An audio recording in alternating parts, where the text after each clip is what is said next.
will one day lead. Right now, in the middle of this global crisis, we have an unprecedented opportunity to put our faith into action, to show our community the love of Christ, and to lean into the mission that God has given us. Right now, all around us, people are searching for answers, they're longing for hope, and they are hungry for significance and meaning. And so we will continue to build people, and we believe that God will continue to build His church. And we don't believe for a minute that Jesus is waiting until the day when we can gather in our facility, but rather He is building His church today. His church that is scattered across our community, meeting in homes, together with family and friends and neighbors, watching this service together, worshiping together online, continuing week by week to love on one another and care for one another and serve one another. He is building that church today. We will not be that church when we get back together again.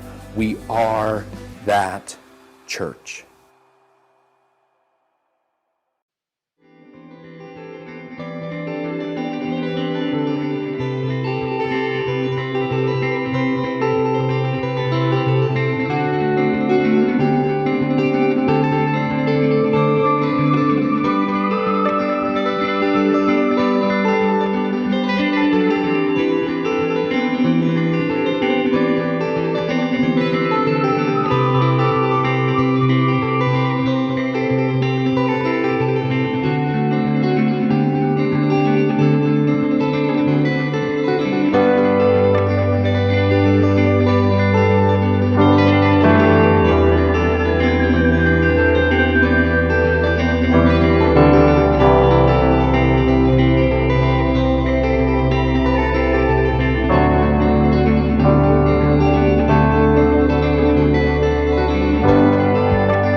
"2020 hasn't been what we expected, but just like you, we're rolling with the punches here at Faith Church in Chandler. After months of offering only online worship, we're now holding in-person gatherings in our gym, where we can easily spread everyone out across 2 services and follow all safety guidelines, including the mask mandate. And for those who can't join us in person, we're working hard to make our online worship experience feel almost like being there. While the format and the venue and the look have all changed, our commitment to help people find hope and meaning has stayed the same. If you're searching for hope and meaning in the midst of all of this madness, I invite you to join us online or in person this upcoming Sunday at 9:30 or 11.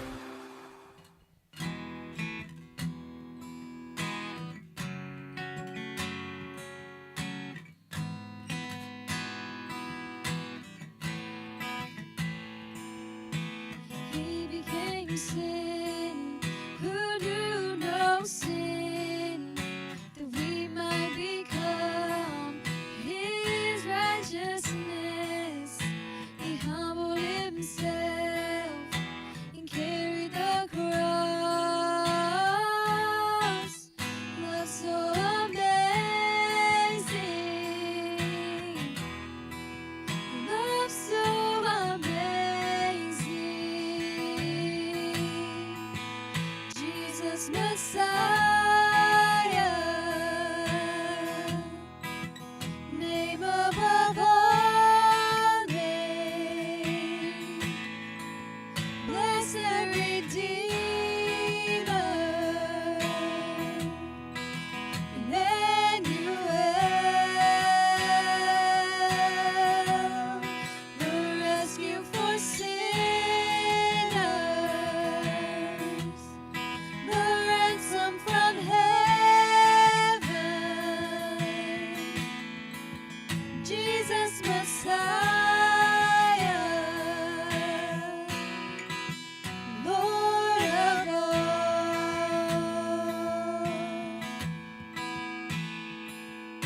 His body the bread, his blood the wine, broken and poured out all for love.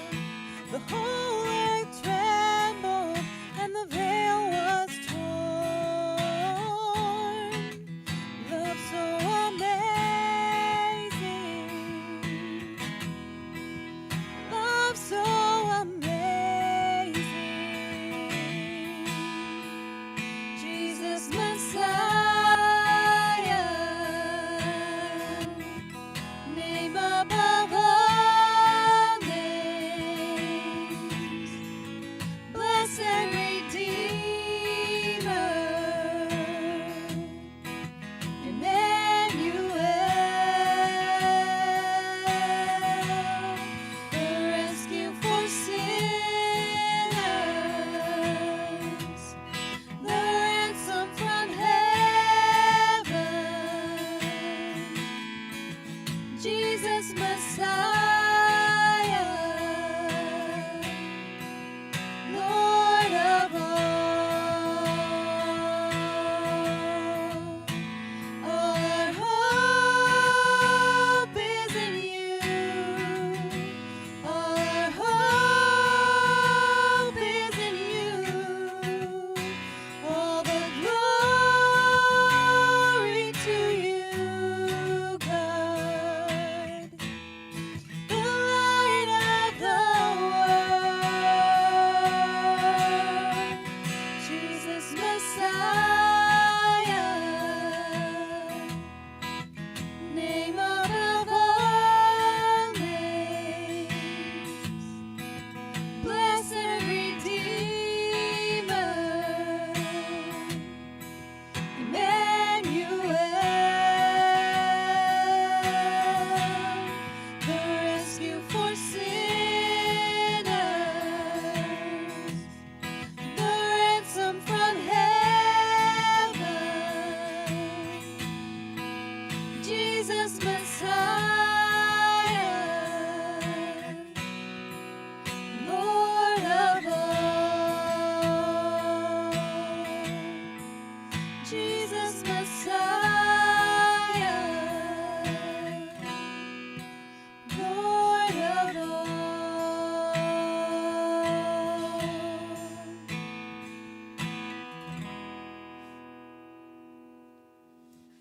You know, that's what Christmas is all about. Jesus, our Messiah, our King, our anointed one. And Christmas is the celebration of the birth of our anointed one, our Messiah. I remember years ago hearing the story told of a man whose birthday was a huge celebration in the town. He was a very wealthy man, had a large mansion and grounds, and so he would invite the whole town up for his birthday. And so everyone from the town would come up to his party. But as he got older in years, he wasn't able to be a part of the party as he had been in previous years, but people kept coming and joined the celebration. And somewhere along the line, instead of bringing presents to give to him, because he was sick and infirm up in the house, they started giving the gifts to one another. And it wasn't long before people were coming to the party and they had no idea whose house it was, whose party it was, whose birthday it was. They were just excited for the celebration and giving one another gifts. Now, obviously, they were making an analogy to sometimes what Christmas turns into. Christmas often ends up being about the party and the celebration, and the one whose birthday it is forgotten. And Jesus is sometimes forgotten in Christmas, not because he's off somewhere unseen, not because he's ill and unable to be a part of the party, but because our busy schedules crowd him out of our hearts and minds. And often when he's crowded out of our hearts and minds, he's left off of our gift list. I don't know about you, but I got a lot of people I want to buy gifts for this year, and we want to do well, want to give them a nice gift. And if we're not careful, we can push Jesus off the list of people we're giving gifts to. And here at Faith Church, we want to emphasize Christmas and what it's about, to remind us that it's about hope that comes through Jesus, our King, our Messiah. And we believe that it's important not only that we remember him in our hearts and minds, but we give him a gift. We show generosity to him because it is a celebration of his birth. And so for years here at Faith Church, we have collected a special Gifts for Jesus offering at Christmas time. Now, regular tithes and offerings support the annual budget of Faith Church, and so the Gifts for Jesus offering is normally given to an extra effort or cause that we believe is near to the heart of Jesus. And this year we are asking for you to give generously to our Gifts for Jesus offering to help us complete the project that we started across the street. When we first purchased that property on the home so that we could increase our parking capacity and remodel that house for the purposes of ministry, we figured it was going to cost about $125,000. And over the last few years, we've raised over $105,000, but we're still short. And so I've been praying earnestly that God would work in a miraculous way this year through our Gifts for Jesus offering to allow us to raise the remainder of those funds and finish that project. And so I would love it if you would be generous this Christmas season and give to Gifts for Jesus. Now, you can give to Gifts for Jesus the same way that you have been making your donations and being generous and giving gifts all year. You can go to faithinchandler.com/give. You can give using the Venmo app at Faith FWB Church.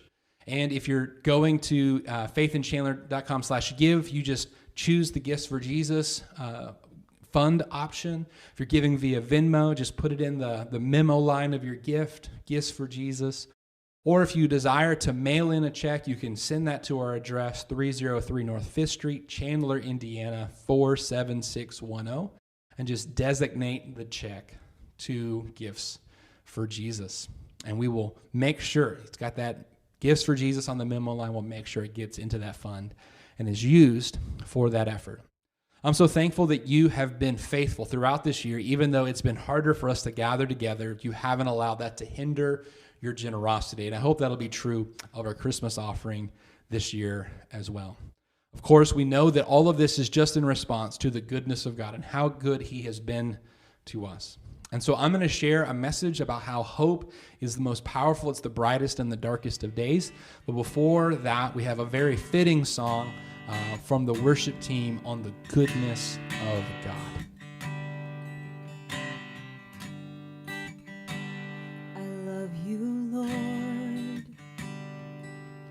For your mercy never fails me, and all my days I've been held in your hands.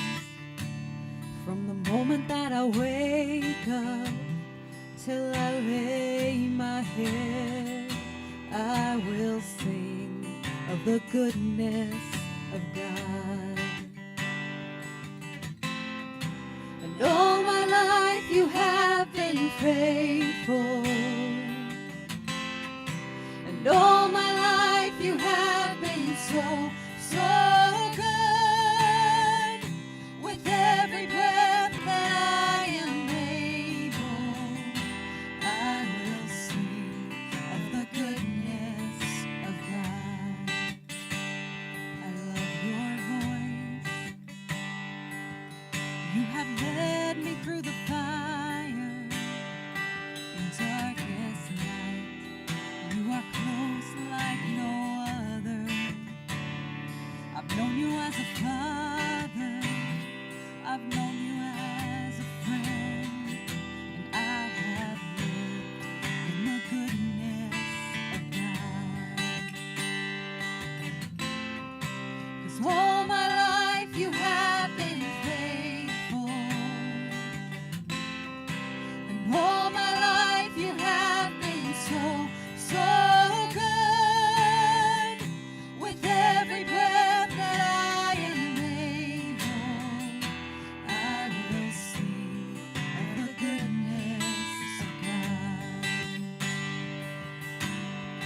Your goodness is running after, it's running after me.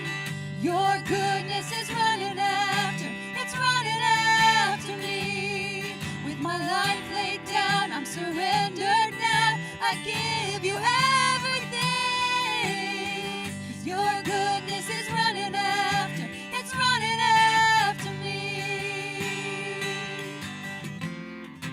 And all my life you have been faithful. And all my life you have been so, so good. With every breath that I am able, I will sing of the goodness of God. I'm gonna sing of the goodness of God.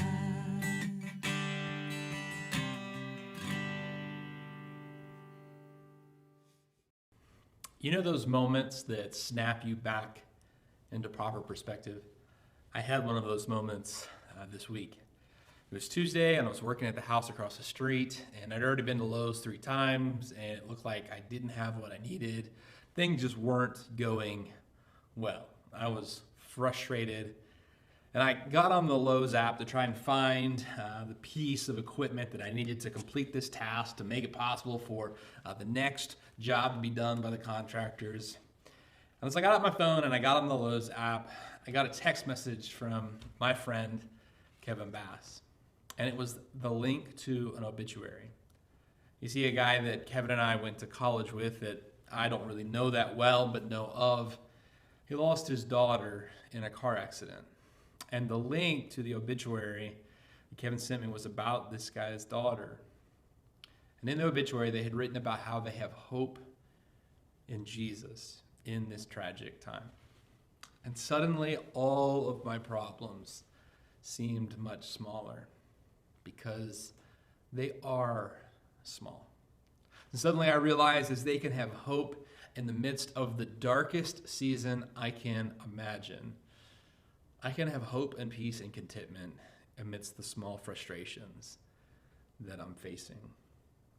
Today, I want to show you that the hope that we can experience today, that it's a bright light in the midst of the darkest of times and in the most difficult of circumstances. I want to show you that this hope that we celebrate at Christmas, that it gave hope to people who were facing one of the darkest periods in history. Have you ever woke up in the middle of the night and it is so dark that you can't see where you are? You maybe try to get out of bed and you're stumbling around, you can't see anything. But then on another night, you wake up in the middle of the night and you can see, because even though it's dark, even though it is nighttime, the moonlight is giving just enough light through the windows that you can see. Last week we set up our Christmas tree, and so this week I woke up in the middle of the night and our Christmas tree timer hadn't gone off yet. And so I could still see, even though the Christmas tree was multiple rooms away, it was providing enough light reflecting through the kitchen, down the hallway, into our room. You see, there's dark and then there's utterly dark. There are nights that are dark, but then there are nights with no moon, and it is utterly dark. I want you to see that though this might be a dark period, and these might be dark days, that it's nothing in comparison with the darkness that Jesus was born into. I want to help you contrast that by showing you that really what we're in right now, even though this is a dark period, that we are in a period that has followed 500 years of light. That we are in a period that is the dusk of a great dawn of Christianity. You see, 500 years ago in 1517, the Protestant Reformation began. And that sparked a movement of people who would eventually separate from the Church of England and look for religious liberty, and they would make their way to America. In 1620, 400 years ago, a group of Puritans, English separatists, people that had stepped away from the Church of England because they couldn't hold to its doctrinal stances any longer, made their way here. They're often referred to as the Pilgrims. And when the Pilgrims got here, they established what would be the longest or the first permanent settlement of Europeans in New England. And before they got established, they signed the Mayflower Compact. It was named after the boat that they made their way here on, and it was kind of the first document of governmental practice. And it was written with Christian principles. And some of the descendants of these people would be those that helped fashion the documents that founded our nation 150 years after the Mayflower arrived. About 350 years ago, the nation, the colonies, weren't even America yet. The colonies experienced a great awakening. And villages and towns and colonies began to experience a move of God, kind of sown in the soil of people coming here seeking for religious freedom and the opportunity to study the scriptures for themselves. This movement began, and whole towns and villages would place their faith in Jesus, be baptized, and become communion-taking members of the church. It was a powerful move of God. In the wake of this great awakening, there was a man named Benjamin Randall who came to know Jesus, and he would later initiate the movement of churches known as Free Will Baptists that we are a part of.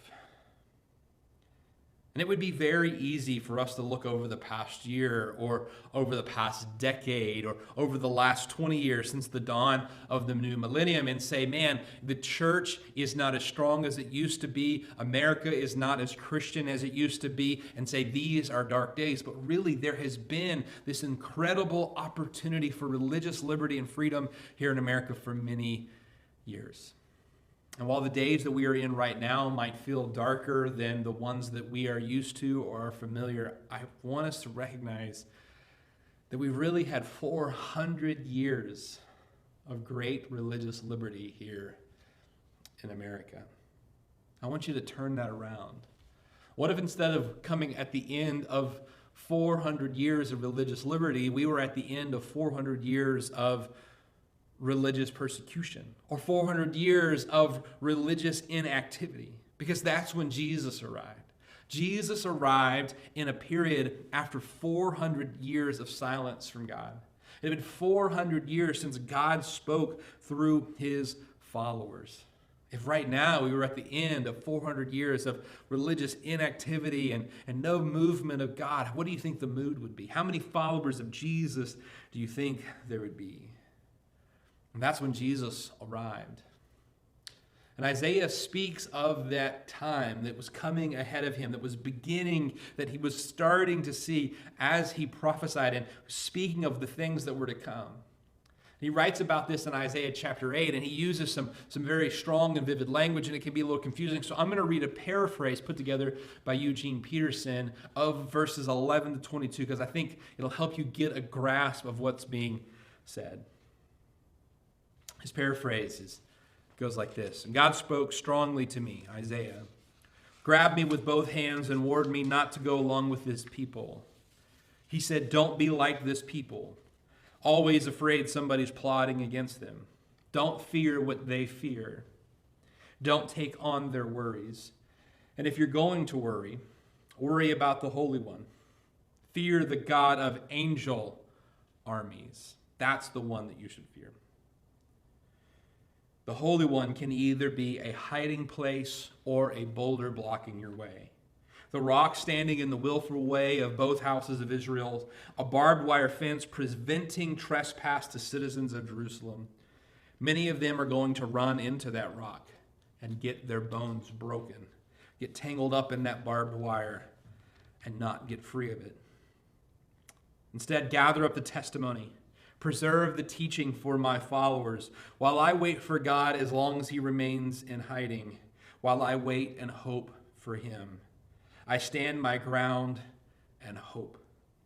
I and the children God gave me as signs to Israel, warning signs and hope signs from the God of angel armies, who makes his home in Mount Zion.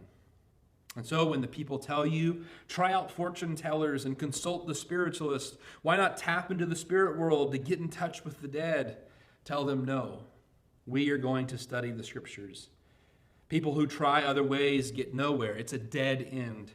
Frustrated and famished they'll be. They try one thing after another. When nothing works out, they get angry, cursing first this God and then that one, looking this way and that, up and down and sideways, and seeing nothing but a blank wall, an empty hole.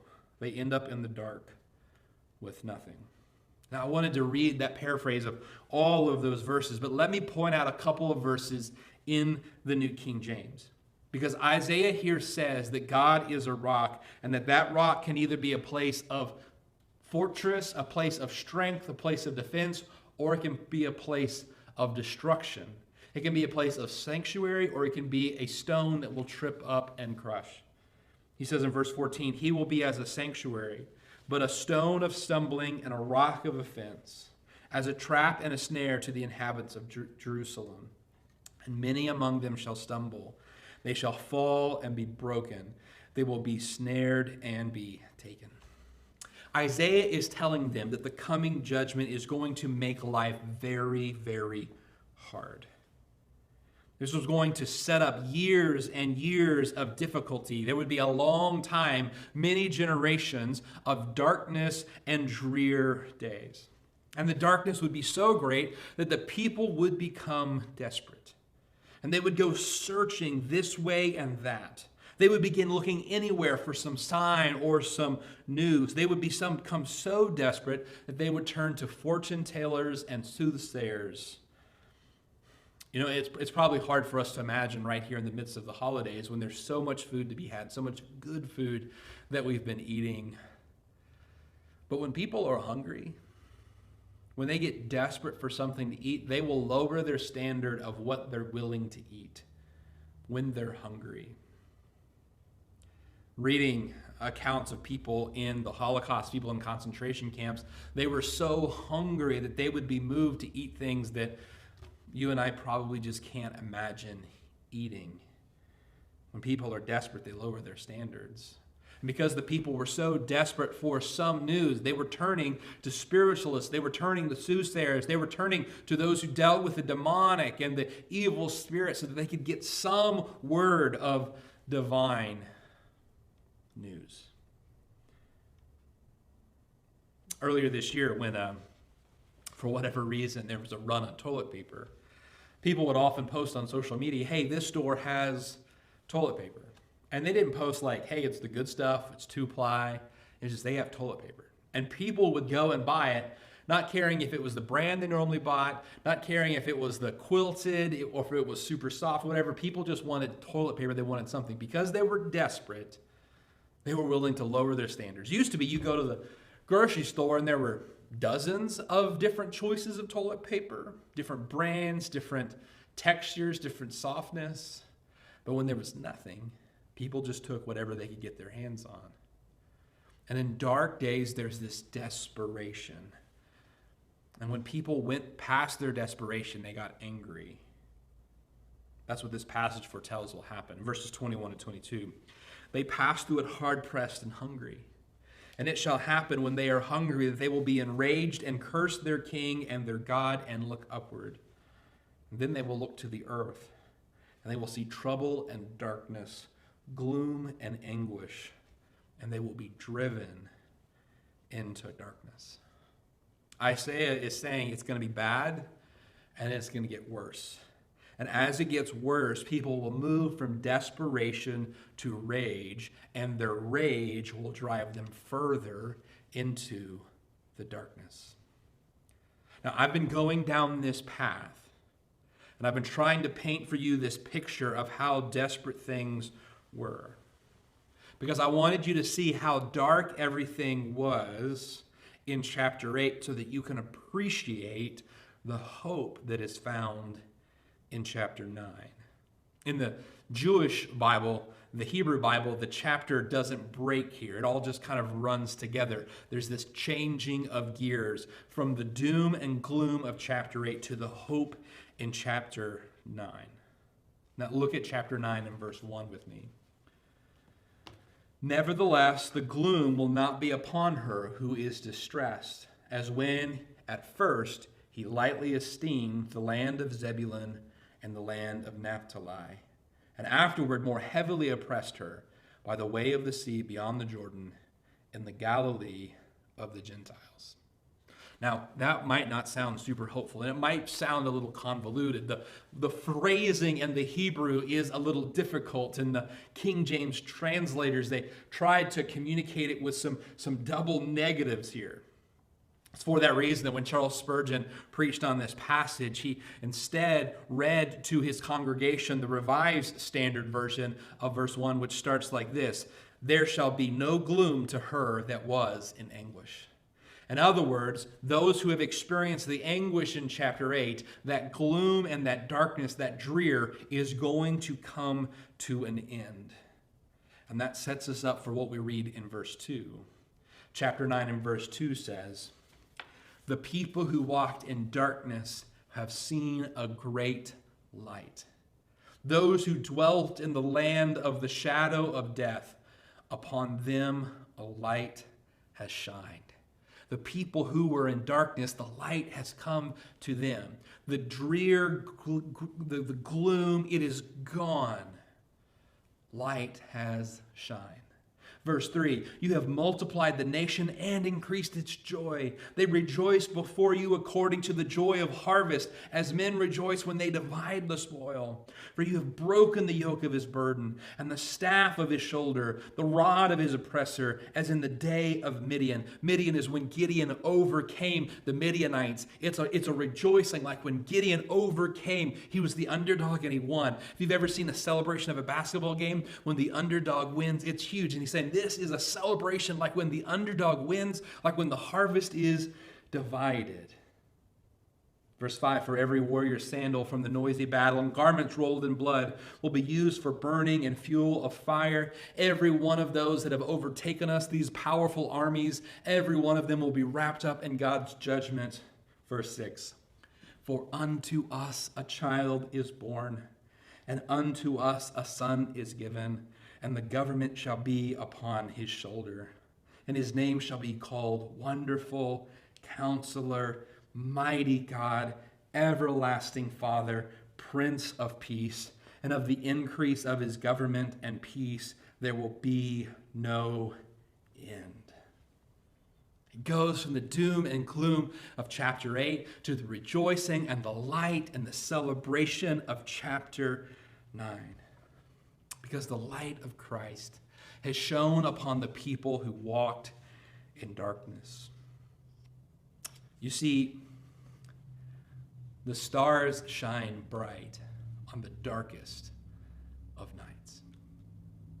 When Jesus was going to arrive and there was a bright star in the sky that guided the wise men, that star appeared not in the day sky, but in the night sky. There it was easily seen. Even the brightest of stars is seen in contrast to the darkest of nights. And Spurgeon has said, "The clearest promises of the Messiah have been given in the darkest hours of history." And Isaiah is this prophet who's delivering news in a dark day. And it is then that they're given this promise and this hope. And we see this happen again and again throughout Scripture. It happens when Adam and Eve have sinned, and sin enters into the world, and death by sin. But it is there that God tells us that he is sending a son. It is when the people are enslaved in bondage to Egypt, and God calls Moses and tells him that he is going to use him to lead the people into a promised land. It is in the days of chaos and confusion that God gives his greatest promises. And I want you to see in this chapter that God not only chose the darkest of times to give his bright light, but he also chose the darkest of places for that light to appear in. Let's look back at verse 1. That opening phrasing is kind of challenging. But let's start with, "As when at first he lightly esteemed the land of Zebulun and the land of Naphtali, and afterwards more heavily oppressed her, by the way of the sea beyond the Jordan, and Galilee of the Gentiles. Now, reading that today, those places, those names, they don't mean a whole lot to us. But when Isaiah prophesied this, there had just recently been an attack on the people in Galilee. This Assyrian leader had led an army to conquer, to wipe out the people in Galilee. It was one of the first places that the Assyrians came and wiped out the Jews. Now the Assyrians would come and they would bring conquer and conquest to the rest of the people. The rest of the people would be conquered and taken into captivity eventually, but it started there in Galilee. And it started there in Galilee because it was a place of great sin. Not only this, Galilee was this small, insignificant place. And it wasn't just made up of Jews, but there were also foreigners and strangers, Gentiles, it refers to here. And so it was this small, insignificant place, a place where God had allowed the Assyrians to come and conquer. It was a place where the first beginnings of these dark days had happened, in this small, insignificant place. But it's there that Jesus would arise. He would be born in Bethlehem, a small town, but then he would be raised in Galilee, Nazareth specifically. It would kind of like be someone who is born in Folsomville, but then they grow up in Chandler. And people had no esteem for Galilee or Nazareth. Do you remember when they first began to hear of Jesus, they said, can any good thing come out of Nazareth? Can any good thing come out of Galilee? And Chandler is a small town outside of Evansville, and often when you speak to people in Evansville about Chandler, they don't even really know where it is. They think that it's 45 minutes away like Jasper, or they know of Chandler as the speed trap on the way to Boonville. It's small and insignificant in their eyes. That was the kind of place that God sent the bright light of Jesus. That is the place that the darkness began to first be pushed back by the dawning of a sun who would rise. How is it possible that these dark and difficult days can be turned back? They are turned back through the impossible arrival of God in the flesh. And this promise is one that gives us hope in the most difficult, darkest of days. Even in chapter 8, which is filled with all of this hardship, look at verses 9 and 10. Be shattered, O you peoples, and broken in pieces. Give ear, all you from far countries. Gird yourselves, but be broken in pieces. Gird yourselves, but be broken in pieces. Take counsel together. Now, these are the people that are coming to conquer Israel that Isaiah has said is going to happen. But he says, hey, listen, you can take counsel together, but know that you're going to be broken in pieces. You can speak the words of defeat over us, but it will not stand. Why?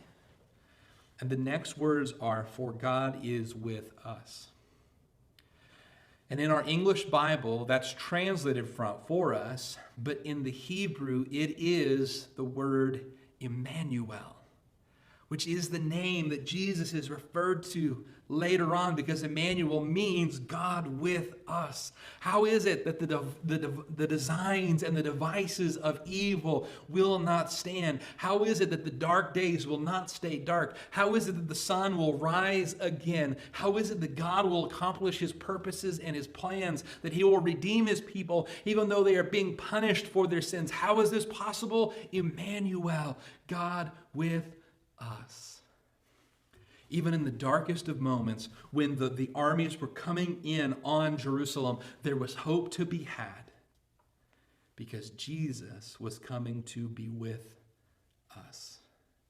The Emmanuel was coming to be among us. God with us. In these dark moments, Isaiah preaches a message of hope because of Jesus. He preaches a message of hope because of Emmanuel, because of the Son, the child who is given to us, who will be called Wonderful, Mighty God, Everlasting Counselor. Even though it is hundreds of years before Jesus will come, Isaiah has this hope. Isaiah, looking into the darkest chapter of Israelite history, can have hope because of a son who's coming one day. And I know that these are dark days for us, but we can have hope because of the God who has already come. We're not just looking forward to it in the future. We know that he has already come. That is what we celebrate at Christmas. And so we have hope in the darkest, dreariest, gloomiest of days, knowing that the hope has arisen. Hope has arrived. Jesus has come. A son has been given to us. Spurgeon says, "In the worst of times, we are to preach Christ and to look to Christ. In Jesus, there is remedy for the direst of diseases and a rescue from the darkest of despairs." Isaiah focused on Jesus hundreds of years before his birth and in the darkest of times. And I think that we would do well to focus on Jesus thousands of years after his birth, no matter how dark the days may be. You know, there are some places where there's less sunlight than others. If there's a valley, there's a place that is in between two mountains. The light on either side blocks the light. The mountains block the light. And so the valley dwells in the shadow of those mountains. And it's only until the sun comes directly over that they have that light. And there are places in the world where it's darker than others. There are times in life that are more difficult than others. But even in those times, we can have hope because we know that the sun will rise. Isaiah could have hope because he knew the sun would come. We have hope because we know the sun did come and he rose again. The most northern city in the United States is a city of Barrow, Alaska. And the people who live there call it by a different name because they call it by its Inuit Eskimo name, which I am not going to attempt to pronounce. But Barrow, Alaska, is currently right now in the midst of 66 days of darkness. The sun set on November 22nd, and it will not fully raise until January 27th. Now, before that day, there will be some days where the sun just barely glints over the horizon and provides a little bit of light. But they're in the midst of 2 months of night, 2 months of darkness. And I'm sure that it feels like the sun is never going to raise again. I'm sure that there are times that it feels like it's going to stay dark forever. But they know that the sun will raise again. Because most of the people who live there, they've lived there for all of their lives, and they come from a generation after generation, a lineage, an ancestor of people that have lived there all of these years and have experienced not only the 60 days of dark, but also the 70 days of sunlight in the summer. They go through a period of 2 months where the sun never sets. Even in that place where it is the darkest, and it's dark for days on end, they know that the sun is coming.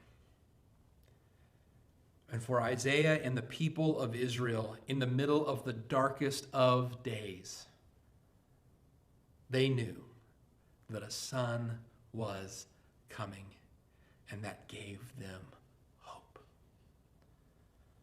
Friend, 2020 has been full of dark days. And perhaps you are currently living in a season of your life that is hard. You're living in a time of your life where you are broken and battered, you are frustrated, you feel forsaken and forgotten. Know that you can have hope, that the sun is coming. You can have hope in the darkest of days. And I believe that hope shines the brightest in the darkest of days. Oh come, Emmanuel,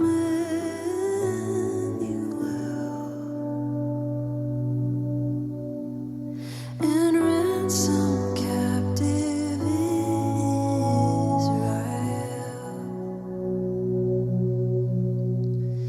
that mourns in lowly exile here until the Son of God appear. Rejoice, rejoice, Emmanuel shall come to thee, O Israel.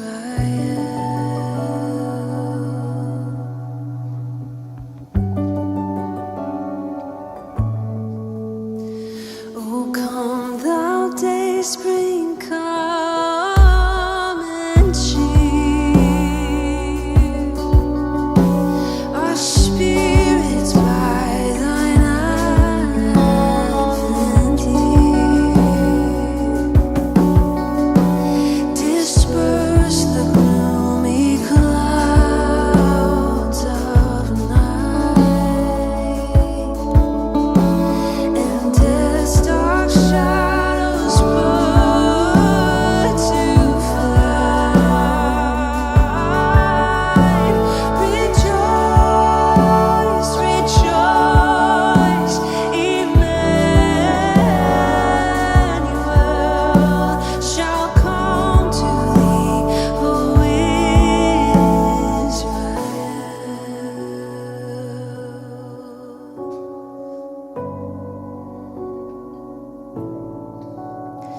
O come, desire of nations bind, and one the hearts of all mankind. Bid thou our sad division cease, and be thyself our King of peace. Rejoice, rejoice, Emmanuel shall come to thee, O Israel.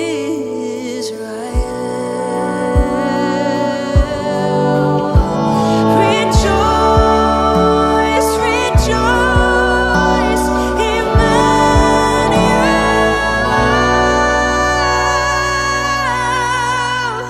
shall come to thee, O Israel.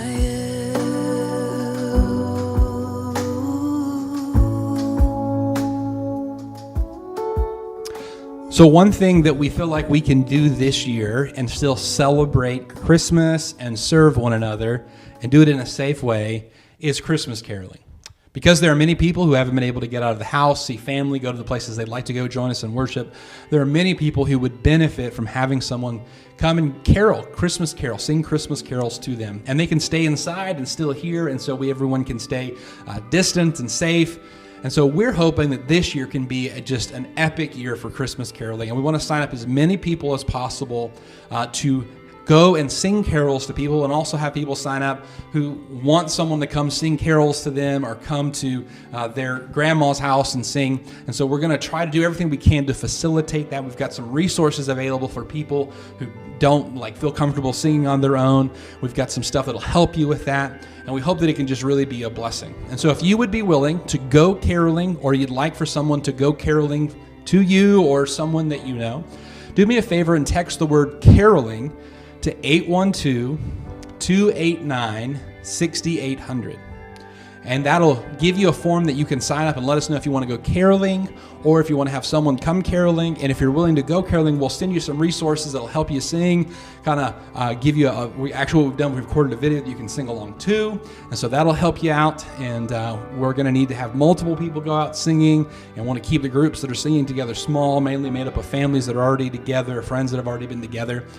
So that we can stay safe. But we're hoping that we can really be a blessing this year through that. So if you would, text caroling to 812-289-6800, and let's make caroling epic this year. Hey, thanks so much for joining us in worship today. I hope the songs and the message have been a blessing to you. If there's any way that we can be of help to you, we can pray for you, please let us know in a comment. I hope that you have a wonderful, blessed day. God bless. You're dismissed.